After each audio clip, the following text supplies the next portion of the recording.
here tackling the penultimate movie in the Showa series, Godzilla vs. Mechagodzilla from 1974. Now, as the name suggests, Godzilla fights a robotic Godzilla. And this one's actually got a pretty good plot and pretty good human characters, which is kind of a nice change of pace for what we've had lately. And this is easily the best, 70s post film industry layoffs Godzilla film. The plot centers around a few different characters. One's an archaeologist, there's a professor, there's an Interpol agent, and there's aliens from this. They're known as the aliens from the third planet. Their planet is the third planet from this black hole that's in danger of being swallowed up, so they want to invade and conquer Earth to make a new home for themselves, and they do so with a giant robotic Godzilla. Now, in the beginning of the film, we're in Okinawa, and we see these people that are part of a tribe called the Izumi tribe, and the daughter of the chief has a vision and says that a monster is going to destroy the city. We have some archaeologists find a Caesar statue, and we eventually find out that there's a prophecy, and when these things happen, that a monster will show up to protect. And you got a giant mountain appearing in the sky, the sun setting in the east, rising in the west. And these prophecies do, in their own way, come true. Like when they're on a plane, they see a cloud that looks like a giant mountain. And we see what appears to be Godzilla just come out of a mountain. Now, initially, something's up because this don't sound like Godzilla. But Godzilla goes on a rampage, and we actually have the chief of the Izumi tribe. He's actually cheering this on, saying that Godzilla will get revenge for Okinawa. It's kind of a weird moment. But if you know Japan history, from what I understand, the people that live on Okinawa were conquered by the mainland. And we also get introduced to a professor who made this weird metal pipe that when you separate it, it can mess up electrical fields. Anguirus shows up and damages the robot, the exterior of Mechagodzilla, and we see the first glimpse of what's underneath. And this fight is brutal. Anguirus gets his jaw broken and wanders off bleeding. The Mechagodzilla ultimately makes it to a city, and we see Godzilla's weirdest and most bizarre appearance to date. He comes out of a building. How he got there, I'll never know, but after a little bit of fighting, the Mechagodzilla burns its exterior off, which Mechagodzilla was really the Terminator before the Terminator when you think about it. And we see a very classic and interesting design. This Mechagodzilla has missiles everywhere, hands, feet, knees. It has eye lasers, and it has a huge laser in the chest. There's a brief fight. There's a beam struggle. Godzilla falls into the water, and we see a ton of blood. Mechagodzilla is wounded, and for some reason, they need somebody to help fix Mechagodzilla. Why they couldn't fix their own robot, I don't know. But they get the professor and pretty much hold his daughter hostage. We also have more information about the statue and how it would be used to summon King Caesar.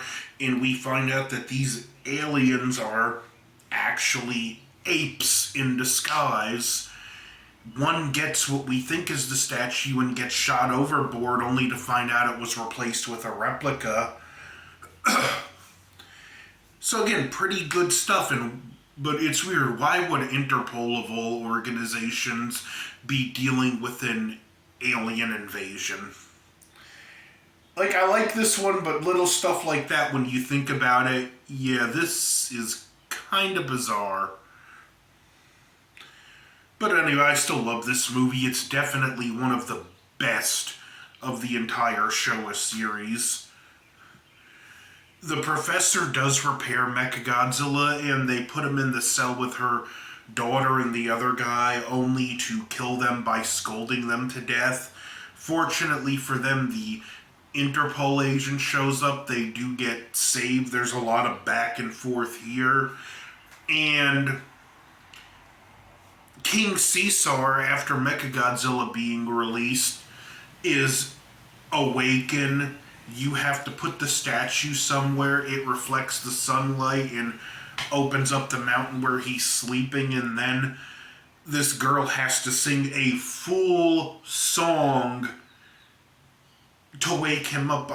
I love King Caesar, but this is the laziest monster ever. He needs a full song just to wake up.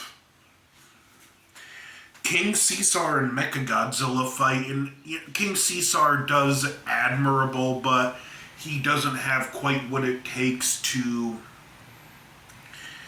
handle Mechagodzilla. When Godzilla shows up, who we seen earlier in the movie after his fight getting struck by lightning, so now we have a 2-on-1 handicap match with Mechagodzilla versus King Caesar and Godzilla, and this is just a really fun fight. Despite being outnumbered, Mechagodzilla easily has the firepower to hold both of them off, and he just fires everything. Plus, his head can rotate 360 degrees, so even if one attacks him from behind, he can still retaliate while focusing on the monster in front of him. Our crew gets captured by the aliens again, and the professor, who is given his pipe back, he manages to unscrew the pipe and hand it to the Interpol agent, and tells him, when I give you the signal, throw it here. While this is going on, the fight is, again, just one of my favorite fights in all of Showa. Mechagodzilla is sent to retreat, but I guess it's because of being struck by lightning. Godzilla turns himself into a giant electromagnet and pulls Mechagodzilla back, for him and King Caesar to hammer on him a lot more than Godzilla just rips Mechagodzilla's head off and the fight is over. We have the pipe thrown in two different directions, which ultimately causes the base to explode, and our characters still in it do die. Godzilla returns to the sea, and like I said, this is just a great little film. It's got great suit choreography. All the monster designs look great. Mechagodzilla 74, while not my favorite, is the fan favorite Mechagodzilla design. King Caesar looks awesome. The Godzilla suit looks good. We have actual likable and interesting characters, which is something we don't see much, especially in the Showa series. And it ends on a pretty good note. I really, as you can tell, enjoy this film and highly recommend it. It's one of the best of the original Showa series. Godzilla versus Mechagodzilla. Well, I like all the movies with Mechagodzilla in them, except for Monster Planet, which I might not be able to do the Polygon trilogy. Now I'll cross that bridge when I come to it, but don't forget to like, share, comment, subscribe, and when next we return, we will be finishing up the Showa series with The Terror of Mechagodzilla. Over and out.